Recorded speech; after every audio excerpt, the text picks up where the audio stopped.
Lose yourself in a good book. The Board Gosh Energy Book Club.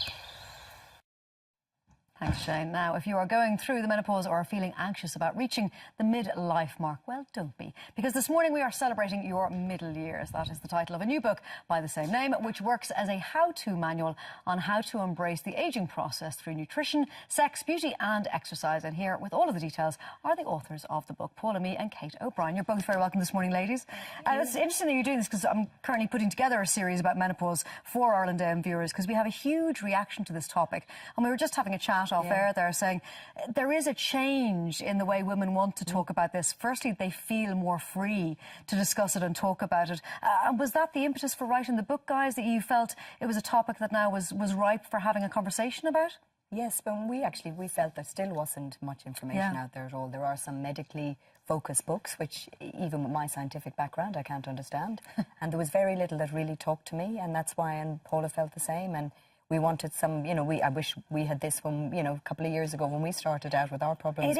It's practical, and that's what we wanted to do, to help It is kind of one of the last taboos. We can talk about everything else, but, do you get women sitting around discussing how their menopause is going? I don't know if you do. That's what we need to do, Paula, don't we? Yeah, I think so. I think we need more open discussion around it. And certainly we carried out a couple of focus groups, and we found the general consensus was, no, it's not something you talk to, your friends about in depth.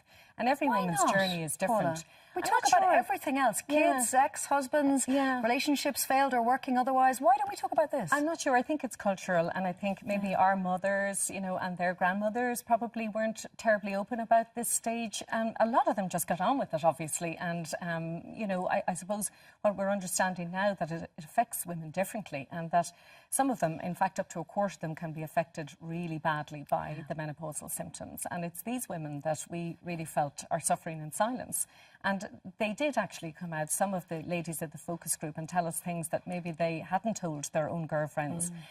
They had probably brought up with GPs. But, sometimes there is this sense of, it is the stage of your life. And there's this element of dismissal around some of the symptoms, whereas we want really more discussion about it. And if it is really interfering with quality of life, it should be looked at, because there are lots of interventions that can help people. It's also about changing. It's not at the end of one's life now.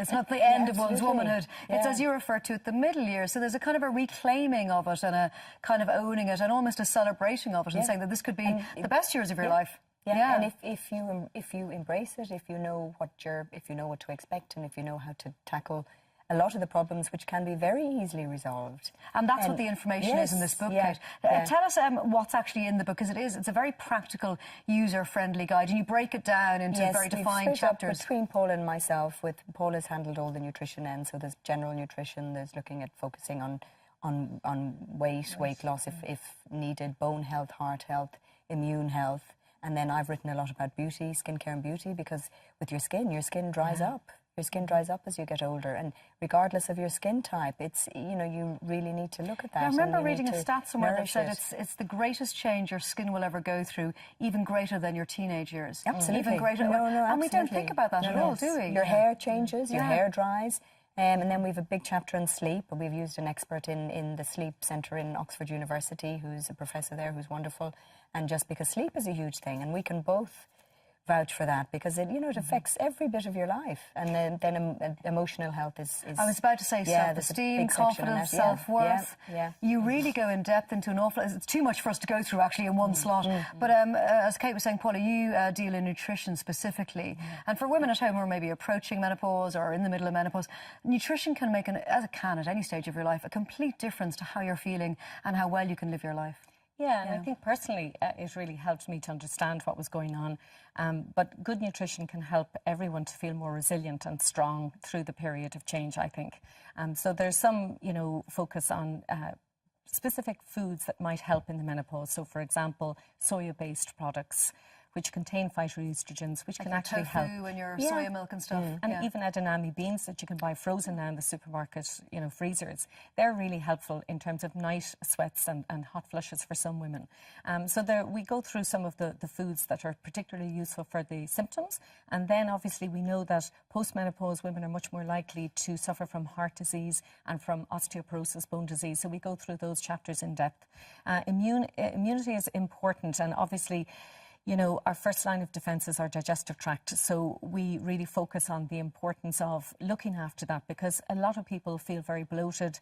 They notice weight redistribution. They feel, you know, like they're out of control in terms of, you know, what was once easy to control. In other words, they cut back on their food and, you know, a few pounds fell off. But when you come to the middle years, it's just much more difficult. And of course, the stress then rises cortisol levels, which means that you're more likely to see hormonal disruptions and more likely to be snacking impulsively and maybe putting on those extra pounds. When you did the focus groups, guys, Kate, what did women say they wanted more information about, mainly? It was, most importantly, they wanted practical information of products, etc., that were readily available, that they could get their hands off, not trying to send them off to America to get something. Okay. So it was more practical information and things, be it beauty products to supplements. There's a chapter on supplements as well, primarily natural supplements, which can help hugely with symptoms as well, using sort of we have Chinese medicine, Ayurvedic medicine, but again, bringing it to home. So all of the products, herbs that are recommended would be readily available here.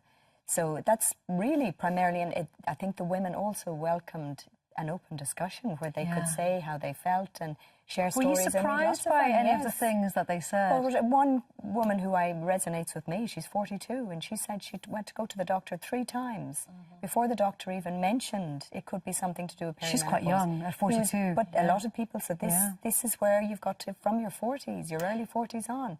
She was being prescribed antidepressants for just problems that were related to her body changing. Is there still an issue with maybe male doctors, or maybe the medical profession at large, to single out the men, not recognising what a dramatic and sometimes traumatic, sometimes exhilarating, but what a major part of women's lives this is?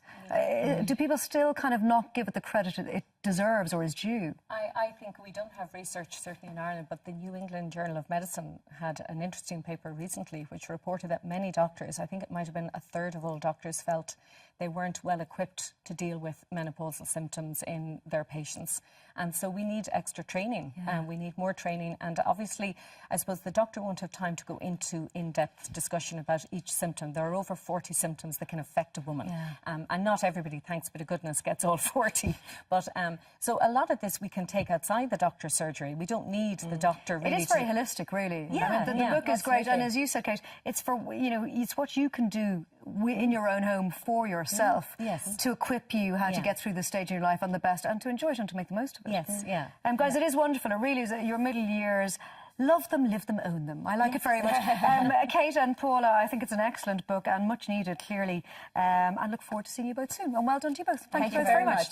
Now, congratulations to Annette Reddy from Bagnallstown, County Carlow, who is the winner of our 1916 short story competition. Annette wins a book club goodie bag versus tablet and will also be published in the Irish Farmers Journal on the 9th of April. Congratulations to you, Annette. Now, after the break, we're going to be announcing the winner of this month's Camera Club, as we're joined by our 3 finalists. Stay tuned for that. Lose yourself in a good book. The Board Gosh Energy Book Club.